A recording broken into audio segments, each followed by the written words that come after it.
Sometimes I'll mix this in their feed as part of a treat, but today, since we're going to try to move the compost pit, we're actually going to put it down where the new compost pit is to start the chicken scratching in that area and get it off to a great start. So what we're going to do now is move this compost pit over to this section over here.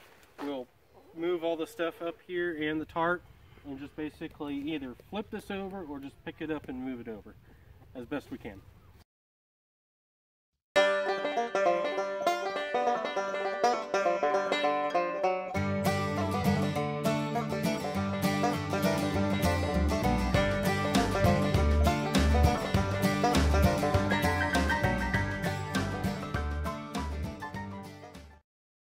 We put this tarp down to help kill the grass and any weeds that would be underneath it, so it makes it easier for when we put the compost stuff and the cardboard. It'll all break down a little bit quicker, plus it will keep that that grass and weeds from growing back, or in theory it's supposed to do that.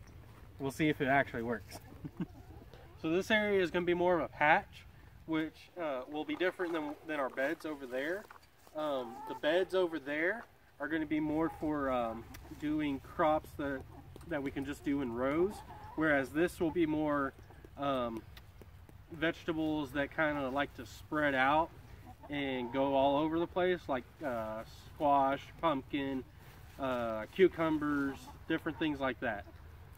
Maybe some corn also.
I don't know if y'all can see it, but the chickens are pecking at the 2 containers saying, "We want it, we want it."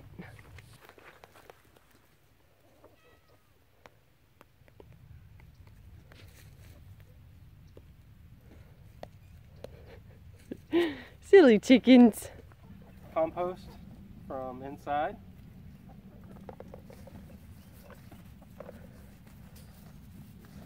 Malachi likes bananas. We always have banana peels. And now the stuff with the mix of shells and peanuts and their shells, and then their feed that we normally give them.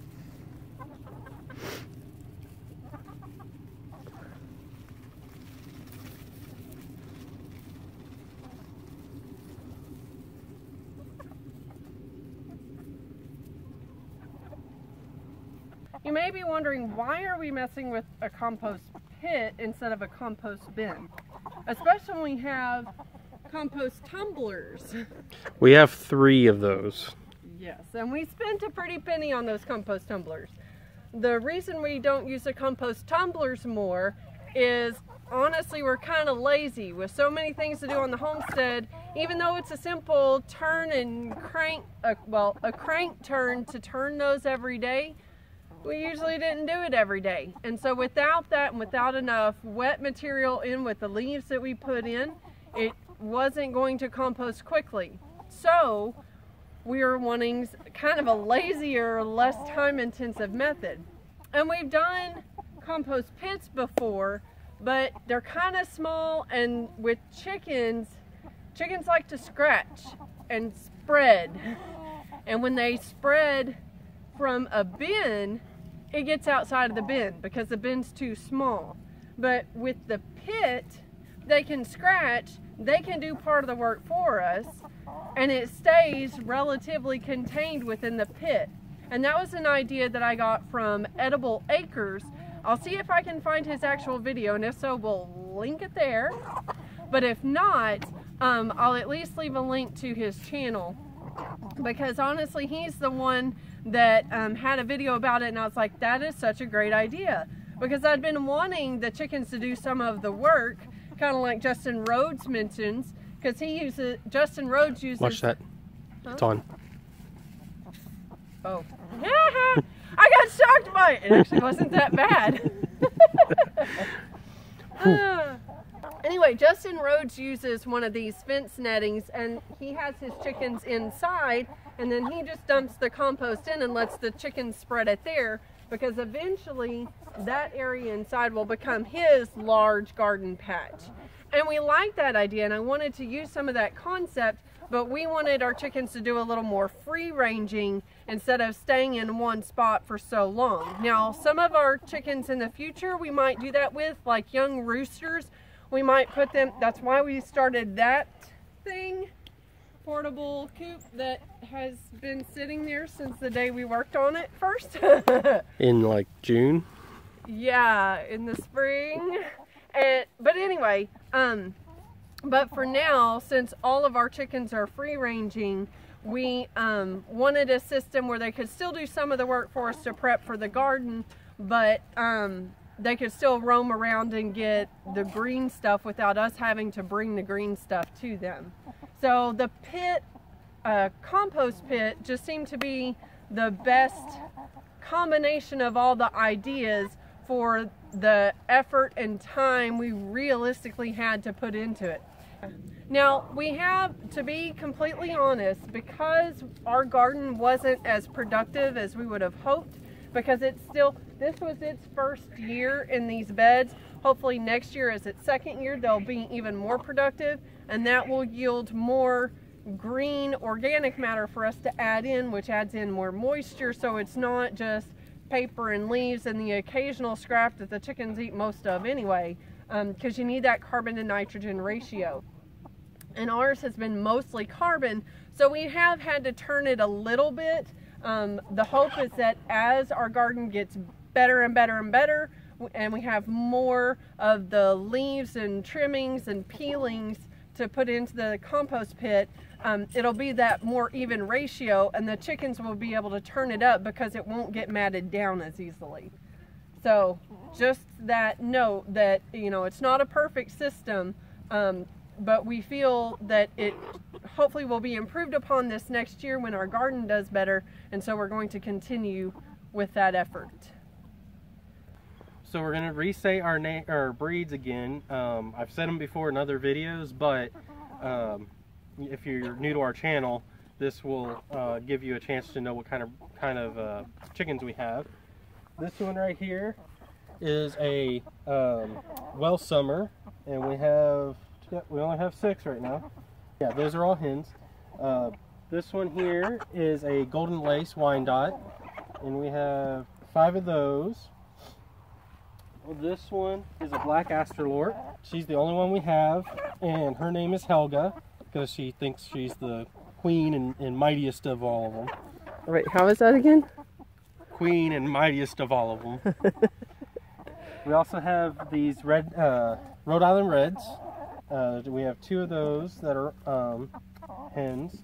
The rooster right here is a Black Copper Moran. He's the only one we have of that breed. So if we did have hens from them, which that one and this one are from him,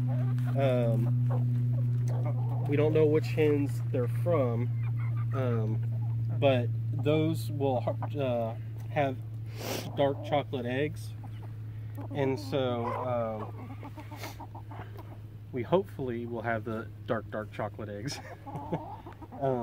But right now we have semi-chocolate eggs from the well summers. Let's see what else. Oh, and the last one, Kate. She's right there. She is a Buff Orpington. She's our only Buff Orpington. Kate, Helga, and Stella are all from the original flock that Simber got when she first moved onto the property. Nala, you got your kitten with you?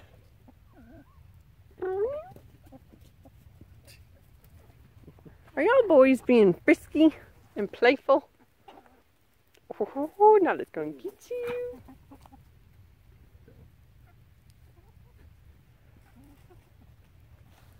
So now one of us needs to go get rabbit poop, and the other one is going to get the 3 bags of leaves that we got from Simber's grandmother's a couple weekends ago, which we'll link in the video up there. And we will put that all in this area to get this compost areas going, so that by hopefully in the spring we can have some good dirt underneath here to plant our spring crop whenever it comes. Cool.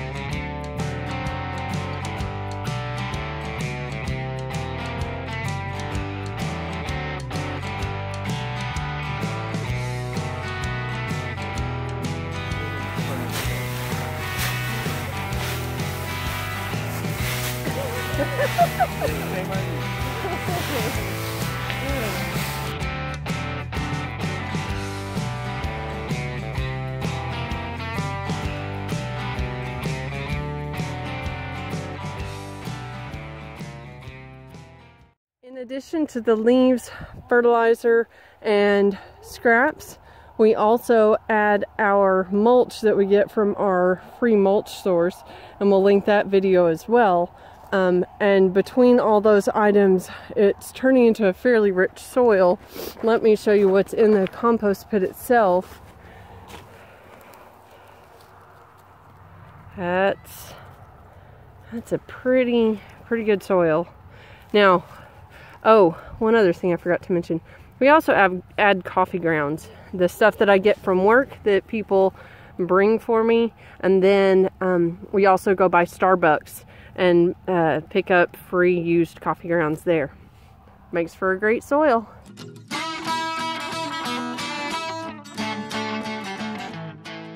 Hey Cloud Hoppers, thanks for watching the video. Push the thumbs up to like the video. Also hit that subscribe button, also the bell, so that you can get notifications when our videos come out. Check us out on our social media pages too. We have Facebook and Pinterest, and soon we'll have Instagram. The links are below. Bye y'all! Bye! Good job.